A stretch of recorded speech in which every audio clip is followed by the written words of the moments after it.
It is, like I said, it is 5 o'clock, and we know that Jared from Jagasilk will be joining us. In fact, he is already entering the studio and getting himself situated. So, Paul, I'm going to go join him if that's all right. Or would you like to?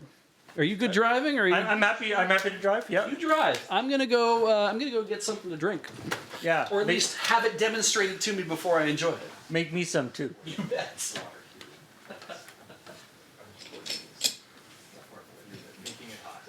That's right.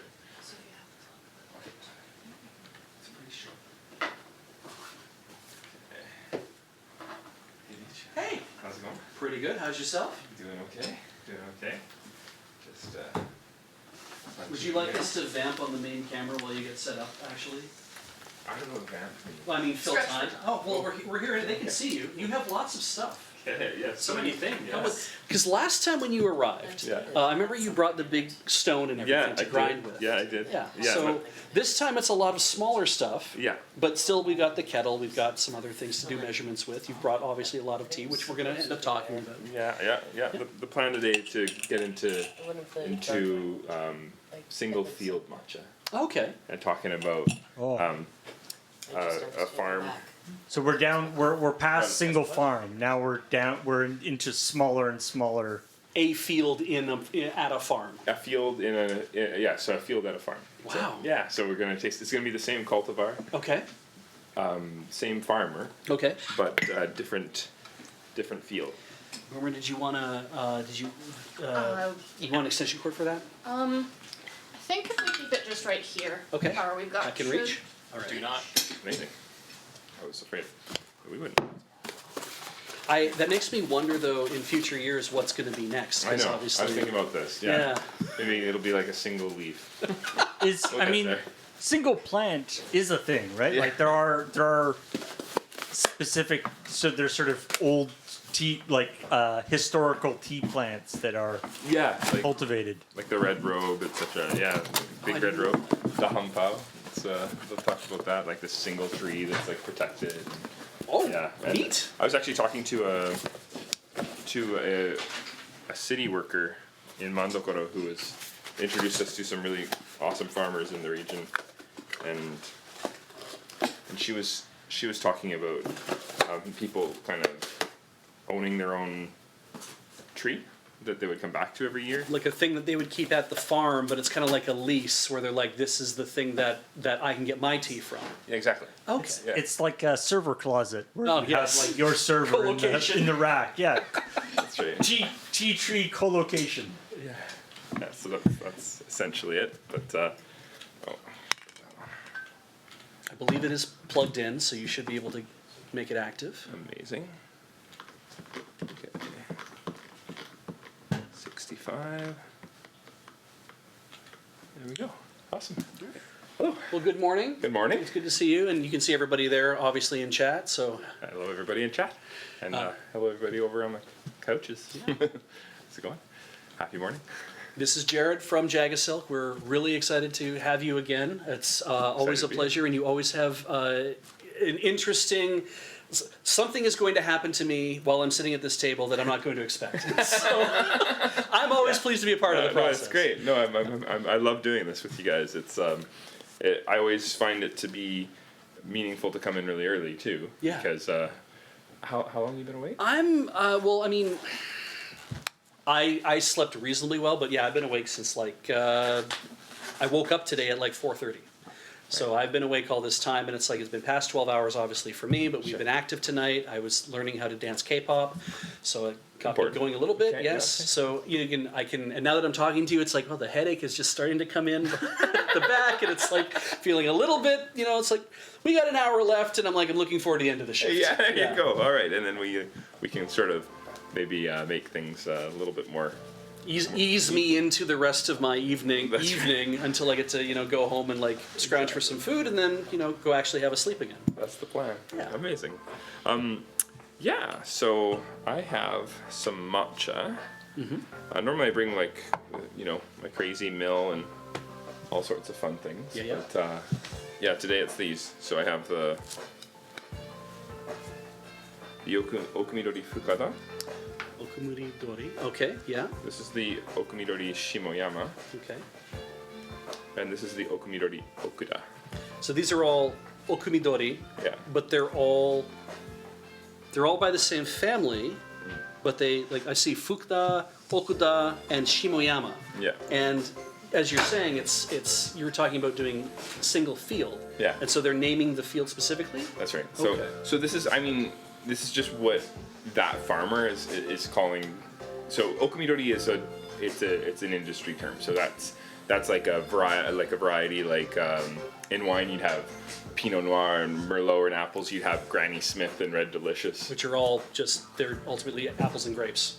Exactly, but they're cultivars or cultivated varieties of those grapes. Right. And for the longest time, say in France, when you wanted to have red wine, they would trace everything a lot to the origin. So you'd be having a Burgundy, or you'd be having a Champagne. Right. You know, whereas when other regions around the world wanted to start to produce wine, it became impossible to compete unless they lied and called something a Burgundy when it wasn't from Burgundy. Right. And so one of the ways that they were able to convey something was to start talking about cultivars. So Okay. actually, a lot of people say that started happening or in volume in the Napa Valley. Right. But now it's really common. We talk about, Pinot Noir, and we talk about Pinot Gris, and we talk about Cabernet Sauvignon or whatever, what have you, right? So in tea, especially in Japanese teas, they talk about, say, uji tea or yame tea, and those are similar in their regions. And then we've been for quite some time really interested in single cultivar. Right. So instead of talking about just it being from Kyoto, why don't we talk about the cultivar Okumidori or Yabukita or Saimidori or all of these different things. Right. Where the Camellia sinensis is like, it is the same plant at kind of the root of it, Yeah. but because it's being cultivated in this one area over and over, it's kind of developing, it's getting terroir, Yeah. but it's kind of developing like characteristics that are unique to that region. Yeah. So you can actually, I think you can, and you get a truer sense of the terroir because you're tasting that same cultivar, for example, grown in Kyoto and then grown in Fukuoka, and I found that really interesting for quite some time. But what's been really interesting even further is to dig a bit deeper, peel back even more of those onion layers, which we love to do every year. Well, I heard somebody say once that you change careers every 10 years or so. Yeah, 7 years or 10 7 years. It's pretty common, but as a small business owner, that's a bit tougher to do. Yes. So one of the ways what we do is we like to just dig deeper and deeper and deeper, or rearrange what we're doing or how we're interacting. And one thing that's gotten me super interested is definitely understanding even not just the single estate, but within that the single field. Okay. Right. Yeah. And so you spend probably then a lot of time also when you start doing that. I assume it's like with anything else. It's like as you start to really get into the nitty gritty, down to the tiny differences between X versus Y, like that kind of thing, that you're developing your nose, you're developing your palate. You're like, I can start to taste these things. I can start to see the difference. And whereas somebody like me who's going to drink dust out of a bag, that it's like I might not pick up on the differences. I don't know. We'll see. You're pretty good at this. Yeah. No. Well, this is actually one of the things I like to do is I only make a change in how I make a tea or how I store a tea or how I interact with the tea if I can taste it. And I don't really consider myself some sort of Like a super taster. like a super taster or what have you. Yeah. I actually just spend a lot of time drinking tea because it's my career. Right. But at the same time, like I think these become pretty obvious. Like if you even look at the color between same cultivar, same farmer. That's brighter than that. Isn't that interesting? Yeah, actually, that is really interesting. Like that's just like a very visual difference. It's the same cultivar. It's the same. I don't know if it's possible. Could we show that on the overhead? Might be impossible to tell on the overhead. It's a subtle. Here, this is. If we're gonna go in. Whoa. Okay. Yeah. So that's the third one. Yeah. And if you put it here, yeah. I don't know. Can that get on the overhead? The thing is that what people can get on Twitch Yeah. might be bit crushed. Like the colors might not come across quite the same way. Sure. But yeah, I mean, just looking at it even beyond whatever, I can definitely tell that that's brighter than that. That one seems more similar to that one. Yeah. But I wasn't really seeing that this one Oh no, I see it now that I put it beside it. Yeah, yeah, that's really rich. Isn't that interesting? It's really rich green. I smelled them all three too. Like there's a very noticeable difference in how they smell. That smells lovely. Oh, there you go. Yeah. Whoa, that that's a better smells shot. like grass. Okay, yeah. That's a better shot from Kevin. Wow. Like, so this one to me smells a lot like the matcha that you would get out of matcha ice cream. It has Okay. a very rich kind of, I get milk out of it because I associate it with matcha ice cream. Sure. This has that much more like land kind of grassy scent to me. And this one, I cannot, it smells amazing. And Doesn't I it can't smell like chocolate? I can't like, Okay. like I could go with you on that, but it's like, I can't figure out what that is, but it's really cool because it doesn't smell like the other two at all. Yeah, I find that so interesting. I mean, Okuda means behind the rice field, Okay. and that's and Shimoyama means bottom of the mountain, Okay. and Fukada. What does Fukada mean? Fuka is like deep, and Da is also rice field. Okay. So yeah, but I gotta confirm the characters, but I think it's Fuka from Fukai. Okay. Yeah, but Fukada. Which reminds me, total aside. Yeah, yeah. We've been doing this a while, hey? Like, Yes, we have. What's our... I think going back to like maybe back to like Desert Bus 11 or so, Yeah. something like that. So it's been almost 9 years, 10 years, something like that. Yeah. I was so on one of those years I was asked what does matcha mean, like Oh, the yeah. characters, right? Yeah, yeah, And then I early on I was like, oh, it means rubbed or milled is matsu, and then cha is tea, right? Right. And then a few years later I was asked what does matcha mean. I'm like, you know what? I actually don't know. What's funny is that the one preceded the other, like knowing, Yeah. and then forgetting, and then, yeah. watching it again. Sometimes I feel like life is a bit of, I don't know, it's this like deja Well, vu circle. You end up forgetting more than you remember, right? Yeah. It's kind of funny. Sorry. Well, it's like it's like when you're starting out, you think you know everything, and then when you learn more, you find out you know nothing. That's right. Like a punch is just a punch, and then the whole thing, right? Matcha. I mean, that's just it, isn't it?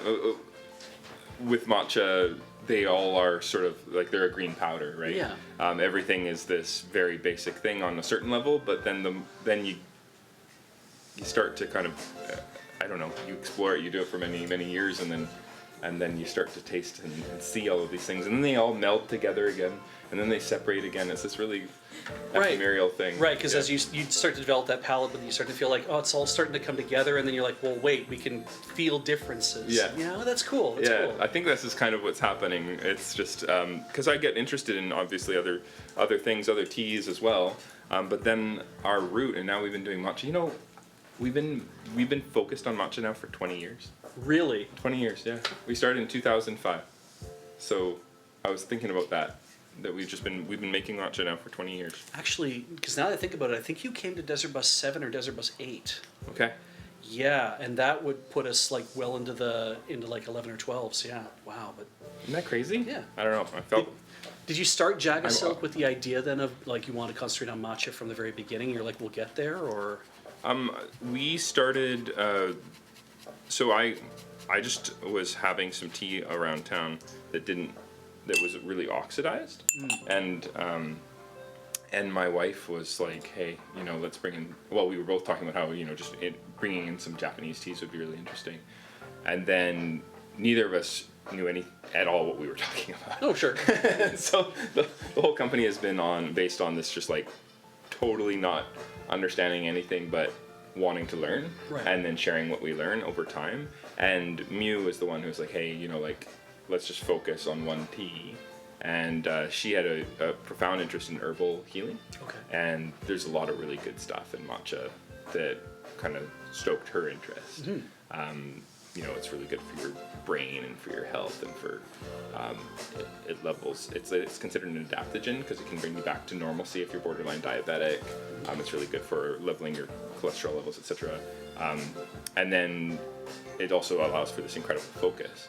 But she got into it from that perspective, and then it's been talking to a lot of people in the wine, coffee, restaurant industries, and getting into that sort of food perspective as well. And this whole farm to cup, slow food movement is something that happened later, which is kind of interesting. But yeah, the focus has been on matcha. We actually only did matcha, and exclusively matcha, and not any of the other projects we do, like loose teas or kombucha, for 5 years. Oh wow. So it's all we did. Yeah.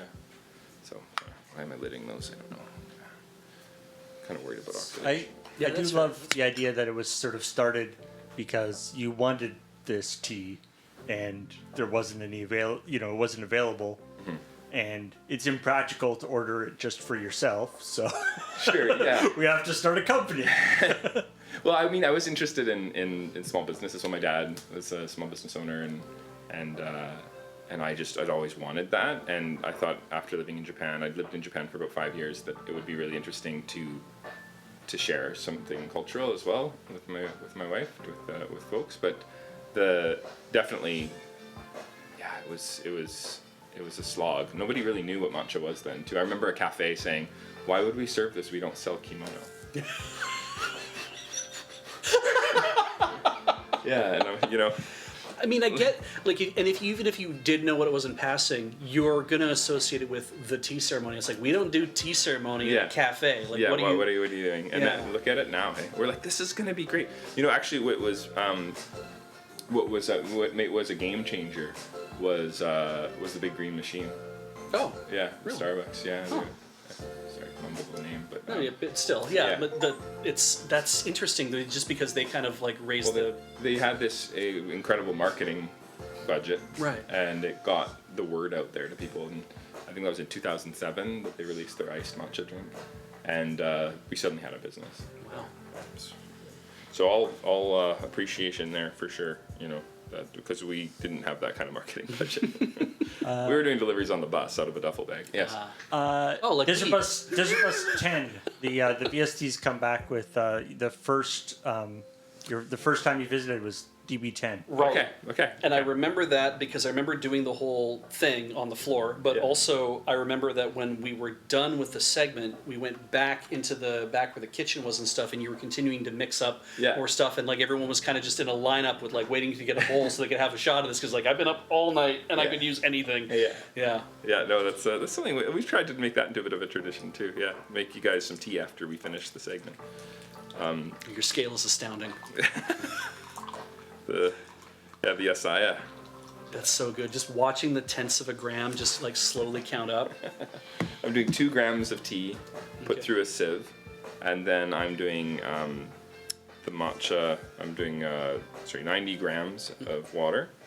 Trying to do this really consistently because I want you to taste the difference between the teas rather than the difference between the technique as much as possible. So Do you want me to like clear my palate with like something else, like have water or something, or are you That's just helpful. But okay? I don't mind just taking them all straight. We'll see how it goes. so this is We were commenting earlier that because you lent us your Kuzen Matcha machine, which I was like trying to remember how do we make this work, and I don't because it's been over a year. Yeah. So I basically just was like, well, we have some of this, and I just take a scoop of this and put it on the top, and then we get the hot water and we run it, and it was like, that didn't foam up as nice as when Jared does. Still. Yeah, I know, magnets, and it's trying. We actually had the owner of that company on our YouTube show. Oh, lovely. Jagavision, and it was kind of interesting. Yeah, just talking about it. It's a struggle because it doesn't have the same size of burrs as, say, the larger plates that we use for milling. Right. And so they're using these small ceramic burrs to mill, and then it mills the tencha into the bowl, which it's a really cool idea, right? And it uses a magnet to spin the water underneath. Yeah. And then it's been essentially this really fine, slow drop of the milled tencha into matcha, and then it magnets it into making a matcha. But yeah, we've actually, I don't know if you heard about the world matcha shortage. Oh yeah, I think I heard that come up. Yeah. I know. Yeah, so if you go on to, like, there's a lot of articles on this, but if you're in Japan and you want to get some matcha, it's so hard. There are places that are selling out, almost all in, say, Kyoto, etc., they'll stock their shelves and be sold out in 5 minutes. Wow. So they'll be milling all night, and then the tourists just eat up everything. And we actually, a lot of the farmers that we work with, one farmer said, hey, I need to raise prices this year 500%. Yeah. You won't find a buyer like outside of Japan. I probably. thought he didn't. I'm like, dude, if you can get that, like, amazing. You should totally go for it. He's like, people want it, and I can, and I couldn't. But actually, one of the guys who did all the prices went up pretty enormously. Okay. But this is Fujioka-san. Oh. So I'll put that on the table. Yeah, that's what was funny about him is that he actually, I asked him early on if he could send me pictures of what he's doing, and I expected an email of, but he literally included this big picture in the box with That's the tea. great. I thought that was awesome. Which is Very good too. You analog, can put it up in the store. Oh, and be I do, This yeah. is your tea being grown. Yeah, it's great, right? Yeah. But we've worked with him for now 14, 15 years, and although a lot of things have changed this year, this was probably the most insane year for matcha since we started our business. And it's not just because of demand. I'm sure that supply is restricted. Yeah, and that's just it. Like, to make it, I don't remember if you remember how much of the details, like, because I'd love you to drink this. Yes. But it's a shade grown. So basically, you're shade growing the trees. You're harvesting them. You bring them to the tencha factory where they steam them, and then they dry them flat. Most teas are rolled into needles, etc. These are dried flat and then deveined and destemmed. And that's by hand, I'm guessing? It used to be. Okay. It is now machined. It used to be somewhere like $3 a kilogram, but now it's a little bit more achievable to get you that $6-7 latte. Oh, that's fair, yeah. I guess when there's a business for it, you're like, no, try to automate this. Yeah, I mean, and that happened in, I think, the 70s, where they really started to get a little bit more volume through automation. And then you, devein, destem, and you have what's called tencha. And tencha I brought on the show before, and we've milled it together. Because it needs to be tencha to qualify as matcha, and it needs to be a powder that's less than 10 microns to qualify as matcha. So it's a very painstaking process. One of the huge bottlenecks is definitely supply, in that there's just been a history of abandonment of fields over quite some time now, because there just has been a concentration of more and more bigger players buying up land, easier places to grow than, say, the traditional areas for automation are kind of taking over. Right. But there was a whole thing in November or so where there was this, I guess TikTok did its thing. I know it did it with the Dubai, and It needs to do that thing for us. for Desert Bus.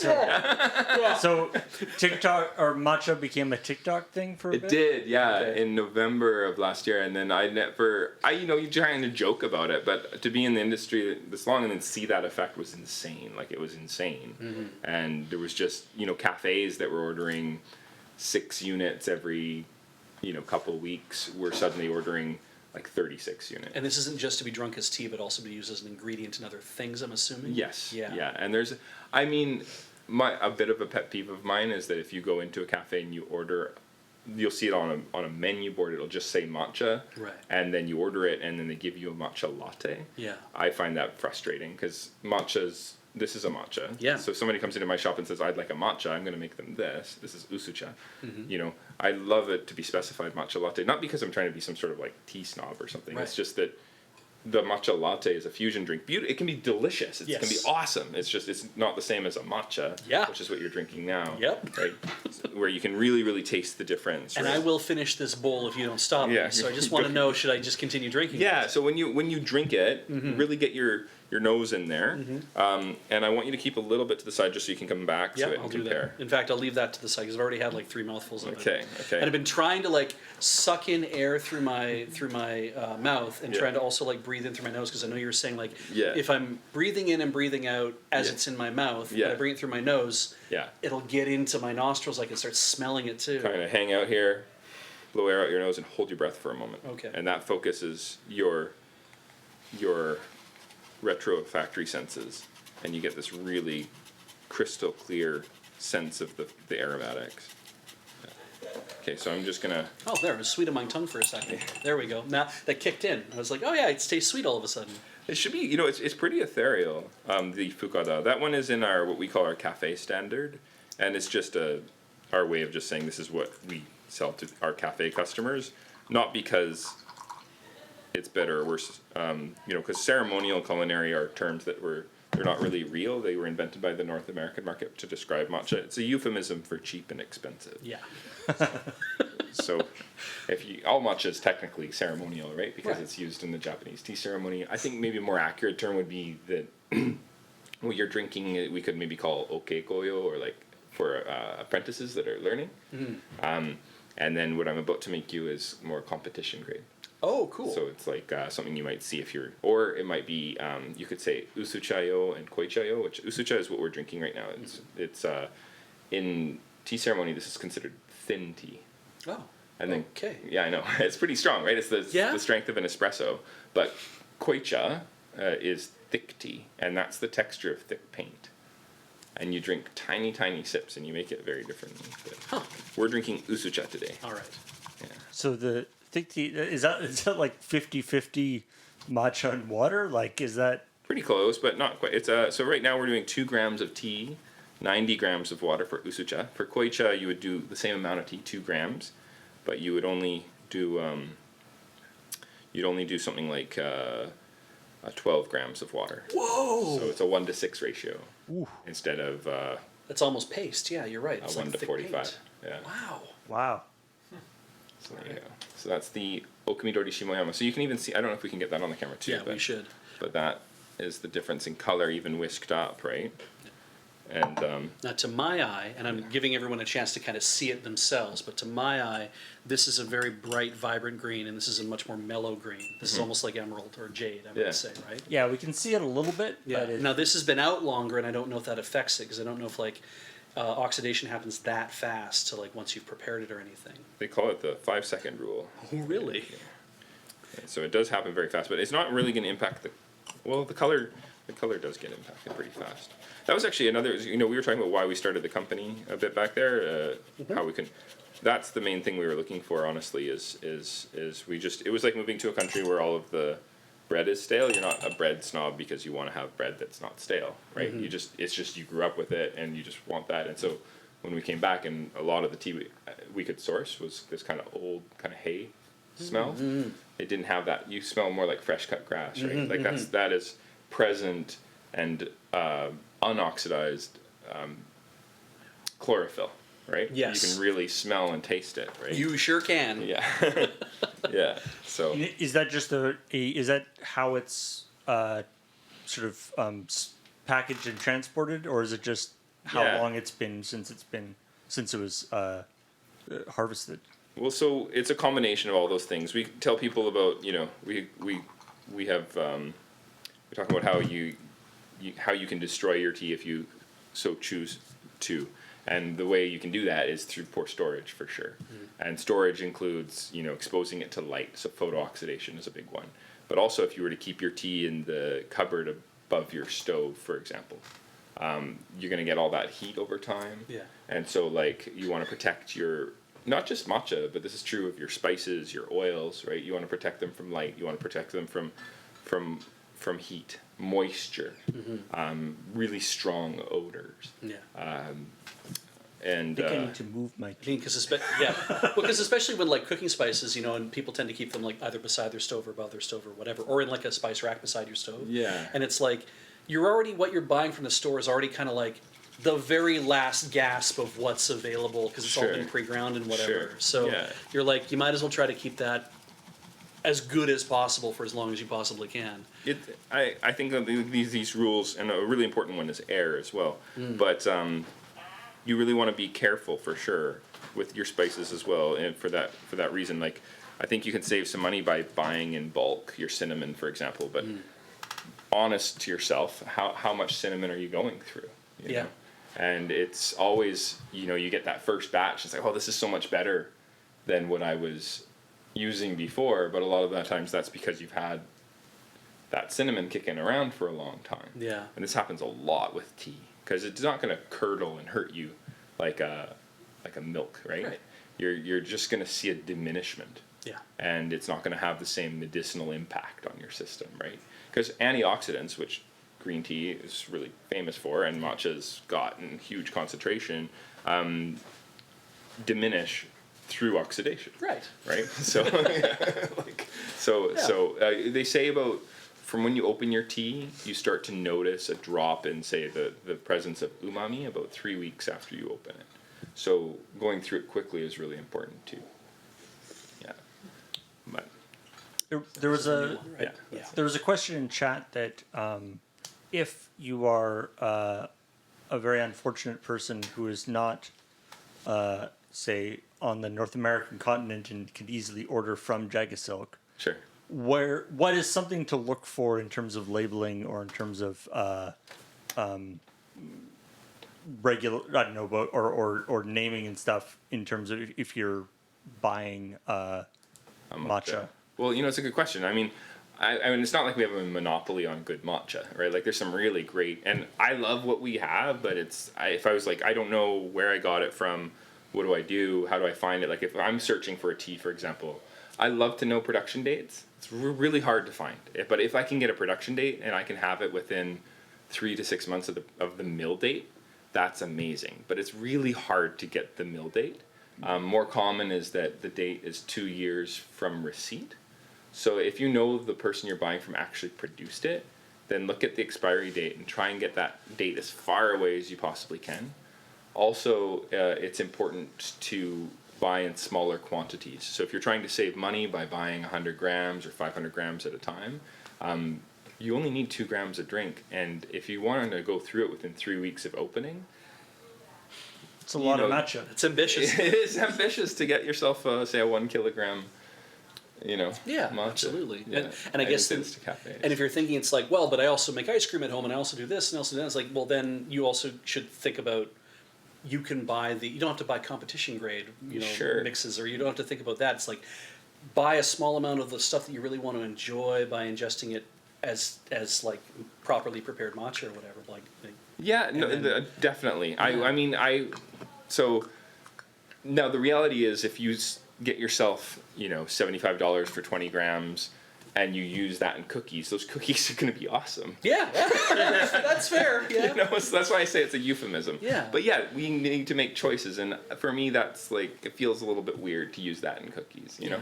But everybody's got their thing, right? I've talked to some high-end chefs who are doing that, and it's like, okay, or they're putting it in with a little bit of salt and dipping tempura in it and all that. So, Right. But I think size, though, like smaller sizes is what you're looking for. Dates really far away. When you open it, though, that's kind of when so building up a relationship with that company over time, so you can trust that what you're getting is pretty fresh. A lot of the time, so how teas works are the farmer is gonna sell to the co-op. It's kind of like in Canada we have the wheat board where all the wheat farmers are selling their wheat. So you have the JA where everybody's selling their tea leaves to. Right. After they've processed it at the local tea factory. Okay. And then the JA is going to hold on to those leaves, and then chain or like Otsuya-san or tea companies are going to buy from the Nokyo or the co-op, who have in turn bought from the Noka, the farmer. Okay. So it's like this line, right? And then when we buy our teas around the world from Japan, we're generally buying from the tea company, and the tea company has blended the microregion to make a homogeneous flavor year on year in, where they can, when I say homogeneous, consistent is a better word. Yeah. And so they want a consistent flavor, and they're going to pull in they're going to have these really amazing blenders that are going to blend and create this perfect flavor. They're going to give it a poetic name, and I kind of look at them like espresso roasters in coffee. Right. Like they're making like an espresso blend that's consistent year after year after year, but they're not the ones necessarily producing the coffee. Right. Does that make sense? Well, it's because to me it's like saying like whiskey.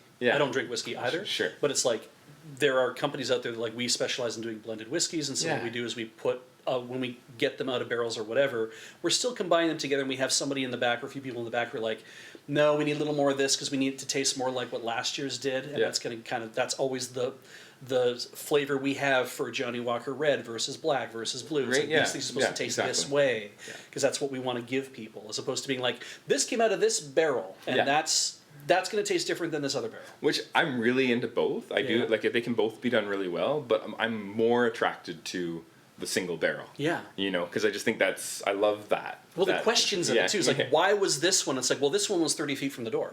And this one was like right near the door. It's like, yeah. And these are different fields. Yeah. Can you taste a difference? Yes, you absolutely can taste like this one. So this one, obviously, you're saying you are going to taste chlorophyll. I'm like, absolutely. That's what I was very, very forward. Yeah. So very grassy. Like if you've been out cutting the grass or been lying in grass or whatever, it's memories of having to mow the lawn. But it's very refreshing and really nice. Yeah. This one, we've talked before about how I always talk about shapes of flavors. Yeah. And it's like, this one is very much like, it's got like a round edge on it on the top, but it like sits very heavy on your tongue. Right. And then this one was like, tasted like bumpy. Like it, I can't really explain that even that well, but I'm like, this was very like, this is an obvious flavor. This tastes like matcha. You definitely know what that is like, but it Yeah. is, again, like, it is not grassy. It's definitely not like this, which is a very like nice, like full round flavor. Yeah. This one tastes a little bit thinner, but not like thinner like it's bad, like it's weak. It Sure. just tastes like it's like this is very much its own thing. You know, Right. like, and it's very like, I am squarely taking up the space that you would taste matcha in. It is like an evocative, like the flavor. The Right. thing you expect when you like pick up something like that, like Sure. matcha, Yeah. like that. And isn't that interesting that they're all the same variety, same farmer, and all you're tasting is the micro terroir? Yeah. You know, like they're that different, and I just find that so fascinating, and I love that when I can taste a single cultivar from a producer. Yeah. And know this information. It's been definitely a journey to get that over time, right? Yeah, this kind of tastes like it's a bloom. Like it tastes like it's Yeah. not like a flower, but it tastes like it's like wow. Yeah, It's sure. kind of Yeah, doing yeah. This. Right, it wants to come out, you know. And this is like, no, I want to be here where I am, and I want to be this nice, comfortable, Sure. like, you know, this round thing that kind of lives in your mouth and wants to be there the whole time. You know. You know what's kind of cool too is that, so this is all context. Mm-hmm. If you were to have this one that's the kind of the entry level one on the table, Mm-hmm. versus this one, which is that's the lot pricier. The Oh, is it? Okay. You know, if you were gonna, and this is a nice middle of the road for price. Okay. Oh, sure. In a different context, this one is gonna be like the top end one, right? Yeah. Like when again, back to when we were starting, like we had tea that was not very vivid green. It had kind of more of a brownish color, even though it was fresh. Right. So when we're looking for, you know, what tastes good, and you know, you're trying to understand what. Now I've learned over time that what that likely wasn't even matcha. So just because you powder a green tea, Doesn't make it matcha. yeah. And we brought in a matcha where it was sencha, which it hadn't been deveined or destemmed, Okay. but it had been pulverized into a powder, and we sold it as not matcha. Okay. And we had like stick figures kind of crawling over each other to float into a pink cloud for the imagery on the can. Okay. Which was pretty fun. But anyway, I thought it would do great. It did terrible. Nobody knew what they were getting, so not matcha was not very popular. And I sold it to another company, private label, and they called it their ceremonial grade matcha. Not because they were trying to pull a fast one. No. It just, in their context, it was much better than the other stuff they had. Right. Right. So for us, we were like, wow, this is like really kind of brown with not very, you know. Anyway, they went through so much. Because it's about context.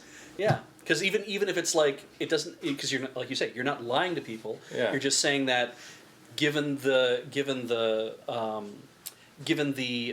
brackets, like the braces in which you have your stuff listed, it's Yeah. like this belongs in what you guys would have. It's like this is something that would occupy a different not a price point, but a different point in people's minds. Sure. Yeah. Yeah. And there's different ways of growing too, right? Like, one of the ways that what we've done is rather than we outpace a farmer's supply like Fujioka-san, right? Rather than being like, okay, it's been nice working with you, Fujioka-san. We're gonna go and find somebody who can produce more for us. Right. We search for another farmer to add to the rotation. Okay. Right, but that doesn't necessarily bring down prices. There's a very simple way to bring down prices. Is you just buy a ton more from the same large company, Right. right? And then you're going to be able to reduce your costs, and that reduces your price. Because or ultimately, increases your profits. all the farmers have to sell into the co-op and have to go that way. It's a hybrid system. You don't Okay. have to sell to them. That's one of the things that makes, I think, what we're doing special is that we're buying directly from the farmers Oh, okay. rather than buying from the tea companies. Okay. So a lot of tea companies will have N in their name, which means garden, but they don't actually grow anything. They'll grow maybe a small lot, right?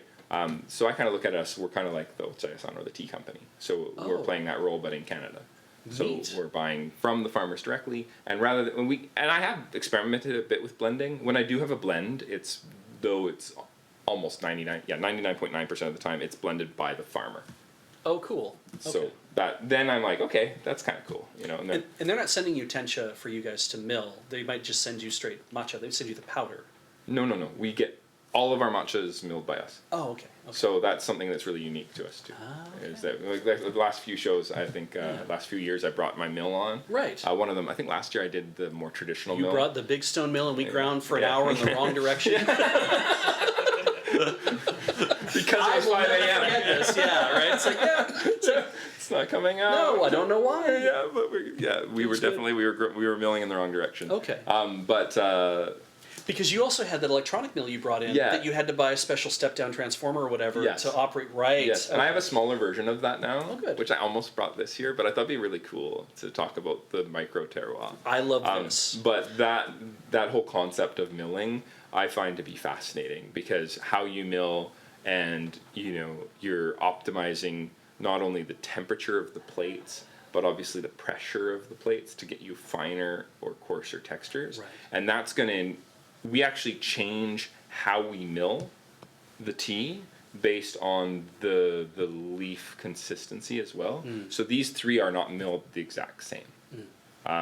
In particular, we mill the fukada a little tiny bit coarser because it will blow a fuse if we mill it at the same at the same setting as these two. Really? Because the Shimoyama and the Okuda have they're a little bit more fragile, I guess, or the leaf isn't as dense. Oh, Or as hard, or as thick maybe, and therefore it can handle a finer texture. I was gonna guess that maybe it had something to do with like oils in the leaf or something, but okay. Yeah, it's an interesting area that we're kind of researching and developing.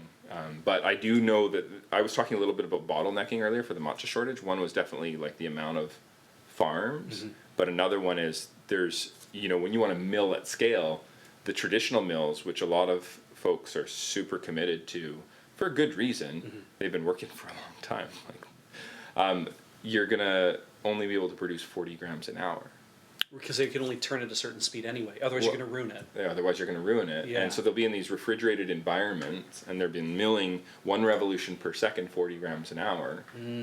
Whereas our plates are made by the same, like Terada is a tea company that's been making tea equipment for over 100 years. And they run water into the plates. It's like a new system. Oh, interesting. And then you're milling while chilling the plates, and we're able to produce 1 kilogram every hour to hour and a half. Are the plates hold the burrs, or the plates are the essentially kind of you can think of them as being the burrs? They are the burrs. Yeah, the plates. Okay. Yeah. So if you think like a really good example might be like a flour mill. You see with the two plates, and one is stable and one is spinning. Yeah.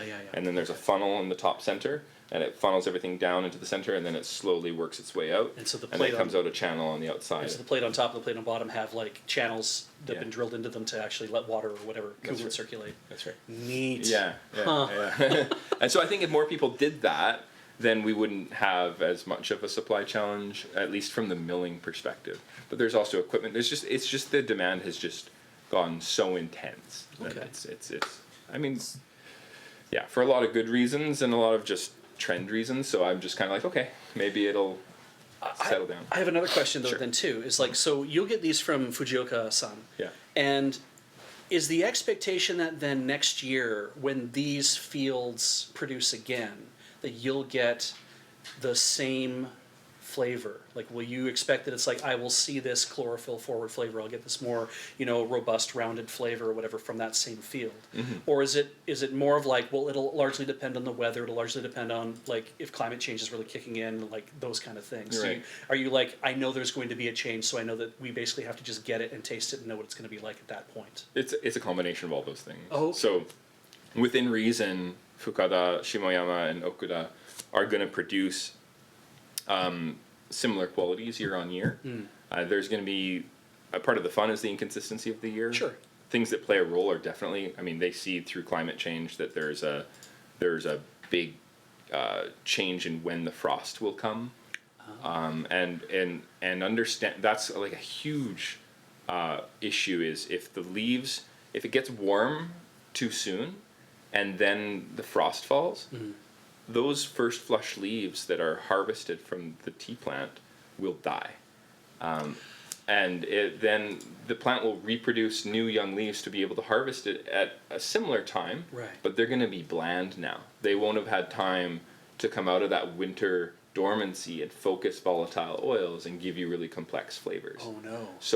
So whenever frost hits a field, they're like, okay, I can't sell this to Jagasilk anymore, for example, right? Some of our Right. farmers are going to be like, this is, or I won't use this for matcha, I'll use this for like a cheap sencha that I'll sell for an RTD, a ready to drink, like unsweetened.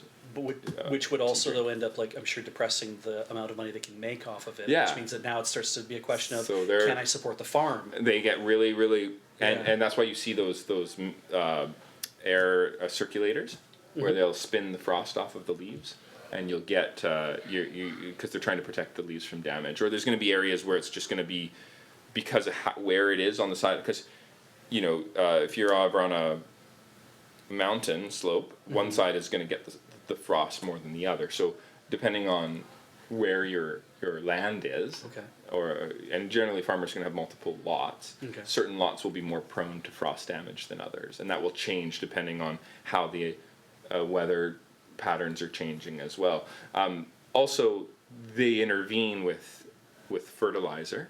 So he's actually Fujioka-san sells fertilizer as one of his things that he does. So he's a farmer, but he's also selling fertilizer to the local community. He's getting a bit overwhelmed because matcha is again doing really well.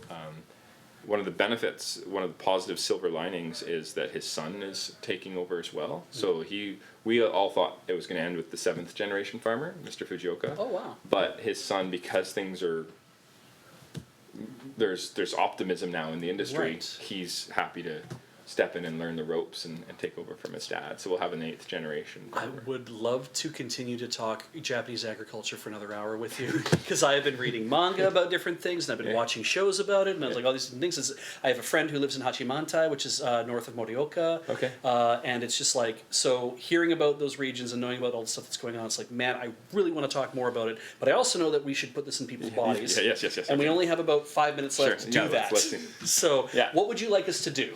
Okay, yeah. So I want you to what would I like us to do for putting this into people's bodies? Like I can make matcha for people, Sure. or do I want to answer some questions? Or what's Yeah, the- questions from chat. We can Yeah. do that. Does anyone else feel okay about sipping out of the same bowls I've had, or would you like you want to to try some? try something else? By all means, I can get out of this chair. But if we have, if we have some questions in chat, We I can will do both at the same time. Absolutely. Yeah, let's answer Actually, questions had an and make- interesting question from chat that I also have a question of, which Sure. is I don't generally. I try to stay away from caffeine. Yeah. Is there a decaffeinated matcha that isn't bad? There is a tea that's the mature leaf harvest that's been post-production roasted brown called hojicha that's then milled into a fine powder and you see used, and it's essentially it's not decaf, but it's super low calf. Okay. And you see the elderly and children have it, and it's often a dessert flavoring. You can use it for your latte, for example. Very different flavor, but a similar idea. Matcha, though, for me, I drink with my coffee because it helps to slow down the release of the caffeine. So I don't have the same, it depends on how sensitive you are, but I do know people who have had heart transplants and can't have coffee, but they drink matcha. So you think they're playing with fire, but everybody's body is different, right? So how you respond to it, and specifically the L-theanine that's in matcha, L-theanine helps to counteract the effects of the caffeine. Like the fast take-up. Okay. The fast take-up of it in some people's bodies flats out. In some people's bodies, it's just they don't feel the caffeine because of the L-theanine, and they can actually get sleepy at night. Most people get about 6 hours of fatigue relief, and again, clear this with your doctor. Right. I'm not a doctor. It's but a much slower build. this is an anecdotal, but there is a lot, if you go on PubMed and you start to research a bit about the effects of green tea, especially the caffeine release, it's quite interesting. Yeah. So if you are somebody who you avoid coffee or whatever, maybe give it a try. You may be fine. I would suggest doing very small doses, like maybe instead of 2 grams like I do, use a 1/2 gram or even a 1/4 gram, and do the same ratio, this 1:45 ratio. But yeah, and if you're gonna have it as a latte, a 1:30 ratio actually tastes a bit better. Sorry, 1:15. Would you like me to drain out a bowl so you have Yeah. your Well, I was service? thinking if we have, I guess I should be making these in the bowls, hey? Because I can do that. I can Yeah. fit it. There's Okay. not much left in here, and I Okay, can finish alright. it out. This was the. This is the fukta, I think. Was Yeah. it not? That's Okay. the fugata. With This is those, more fugata. with these sort of single cultivars and single fields, have you encountered a matcha that is like, this is the best thing I've ever tasted, and now I must weep because I know that I will never taste it again? That you is know? about to happen. I for the first time in my life, I bought, my wife and I bought a matcha from auction. And it's, I wanted a matcha that had been officially graded by national judges. And there's a point system out of 200. And we were able to get number 4. Oh wow! Wow. Oh. Yeah. And that's shipping today. So that was harvested in late May, and then graded and gone through all. A lot of times they'll only release their matcha in October, which is when it became available. And then I was able to, at auction, I gave them a budget, and we got number 4. That's so So I'm great. really- That's so great. So I don't know. I feel like I'm gonna drink that, and maybe this will happen. But at the same time, I think it's like the Kawakami-san in Mandokoro. She would drink some of the teas, and should I just put it in here? Might as well, yeah. Okay. She would drink the tea, and I'd like to have some. and she would say, "This tastes like fertilizer," because she's a farmer, and she's like, she could taste that, and what she means is you can taste the rich umami and like the beautiful richness, etc.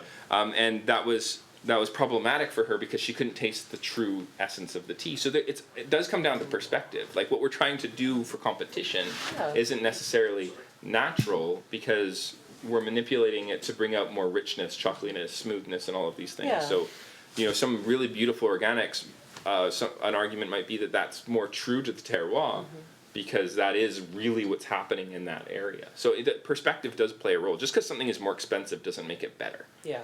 So we've got Jared here until 9, and so what we're going to do is we have to bring the stream down temporarily. So that basically brings an end to Zeta for the evening.